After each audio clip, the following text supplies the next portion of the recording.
पणजे आणि मुरगांवा सगळ्यात चढ 30.2 डिग्री सेल्सियस तापमानाची नोंद. मुरगांवा 20 डिग्री सेल्सियस उण्या तापमानाची नोंद. तापमान अदमास आणि शेतकारांक सुचोवणी. उत्तर गोंय 28 डिसेंबराच्यान फुडले 4 दीस हवामान सुकें आसतलें.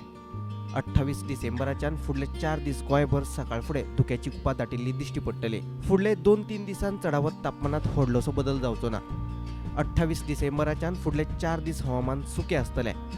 गोंयभर सगळीच कडेन दवाची थर दाटून येतले. फुडल्या 2 दिसांत उण्या तापमानात व्हडलोसो बदल जावचो ना. हवामान शिटकावणी. उत्तर गोंय 28 डिसेंबराच्यान फुडले 4 दीस उत्तर गोंया खातीर हवामानाची कसलीच शिटकावणी ना. दक्षिण गोंय 28 डिसेंबराच्यान फुडले 4 दीस दक्षिण गोंया खातीर खाशेली अशी कसलीच शिटकावणी ना. पणजे शार आनी भोंवतणच्या वाठारांचो अदमास मळब नितळ उरतलें. सकाळ फुडें धुक्याची कुपां दाटून येतली. चडावत 31 जाल्यार उणें 20 डिग्री सेल्सियस तापमान. फुडलीं 48 वरां मळब निवळ उरतलें.